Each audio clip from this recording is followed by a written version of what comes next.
नमस्कार दोस्तों, India press YouTube channel में आपका स्वागत है। बजट 2025 में वित्त मंत्री ने किसानों को लेकर क्या घोषणाएं की, किसानों को इससे क्या फ़ायदा होगा, इस पर विस्तार से चर्चा करेंगे। किसान भाइयों, वित्त मंत्री निर्मला सीतारमण ने 2025 बजट पेश किया गया है, जिसमें मुख्य रूप से 4 घोषणाएँ किसानों को हक में की गई है, या यूं कहें तो 5 घोषणाएं किसानों के हक में की गई है। जी हां किसान भाइयों, आपको बता दें कि किसानों को लेकर वित्त मंत्री निर्मला सीतारमण ने कहा है कि प्रधानमंत्री धन धान्य योजना चलाई जाएगी। इसके अलावा महिला और किसानों को लेकर विशेष से फोकस किया जाएगा। किसानों की क्रेडिट कार्ड की लिमिट बढ़ाई जाएगी। खाद्य तेल और बीज के लिए राष्ट्रीय मिशन, मखाना उत्पादन को बढ़ाने के लेकर सरकार अलग से प्रयास करेगी। जी हाँ दोस्तों, इसको विस्तार से बात करें तो प्रधानमंत्री धन धान्य योजना का उद्देश्य क्या है। जी हाँ दोस्तों, आपको बता दें कि वित्त मंत्री निर्मला सीतारमण ने बताया कि इस योजना का मुख्य उद्देश्य है पंचायत और ब्लॉक स्तर पर फसल की उपज को बढ़ाना। इसके तहत महिला, युवा किसानों को और भूमिहीन किसानों पर विशेष ध्यान दिया जाएगा। उन्होंने कहा कि इस योजना से गांव में कमाई के साधन बढ़ेंगे और ग्रामीण क्षेत्रों में पलायन रोकने में मदद मिलेगी। जी हाँ दोस्तों, वित्त मंत्री ने बड़ा दावा किया है कि प्रधानमंत्री धन धान्य योजना से किसानों की आर्थिक स्थिति मजबूत होगी। इसके अलावा किसानों पर विशेष फोकस की बात करें तो वित्त मंत्री ने अपने भाषण में कहा कि सरकार का प्रमुख फोकस गरीब, महिला, किसान और युवाओं कल्याण पर रहेगा। उन्होंने बताया कि सरकार कृषि विकास, उद्योग क्षेत्र और ग्रामीण विकास को बढ़ाने के लिए ठोस कदम उठाने जा रही है।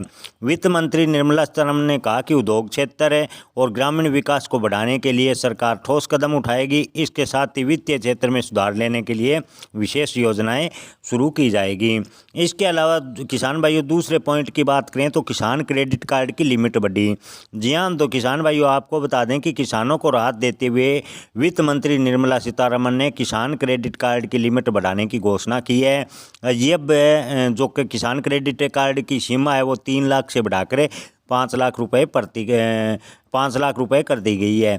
यह फैसला किसानों को लंबे समय से चली आ रही मांग को पूरा करने के लिए लिया गया है, ऐसा वित्त मंत्री ने कहा। यानी किसान क्रेडिट कार्ड की लिमिट है जो 3 लाख से बढ़ाकर 5 लाख रुपए कर दी गई है। इसके अलावा खाद्य तेल और बीज के लिए भी वित्त मंत्री ने घोषणा की है। वित्त मंत्री ने खाद्य तेल और बीज के लिए एक राष्ट्रीय मिशन की घोषणा की है। इसका मुख्य उद्देश्य क्षेत्र में आत्मनिर्भर लाना है। इसके तहत दालों में आत्मनिर्भरता बनाने के लिए 6 साल का मिशन शुरू किया जाएगा। केंद्रीय वित्त मंत्री ने कहा कि एजेंसी अगले 4 वर्षों में तुअर, उड़द और मसूर की खरीद करेगी, जिससे खाद्य तेल और बीज के लिए राष्ट्रीय मिशन के तहत किसानों को दाल के उत्पादन के लिए प्रोत्साहित किया जाएगा, या अलग से उसके लिए बजट प्रस्ताव रखा गया है। मखाना उत्पादन बढ़ाने को लेकर भी वित्त मंत्री ने कहा कि मखाना उत्पादन और विपणन को बढ़ाने के लिए घोषणा है। इसके लिए किसान उत्पादन संगठन यानी FPO का गठन किया गया है। बिहार में मखाना की खेती को प्रोत्साहन करने के लिए विशेष प्रयास किए जाएंगे। इसके अलावा मखाना प्रसंस्करण और मूल्य संवर्धन के लिए बिहार में मखाना बोर्ड बनाया जाएगा।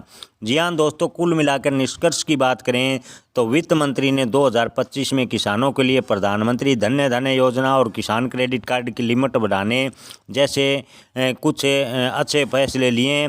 इस फैसले से कृषि क्षेत्र को थोड़ी बहुत मजबूती मिलेगी, ऐसा वित्त मंत्री ने कहा। यह योजनाएं केवल किसानों की आय बढ़ाने में मदद नहीं, बल्कि ग्रामीण अर्थव्यवस्थाओं को सुदृढ़ या सशक्त बनाएगा।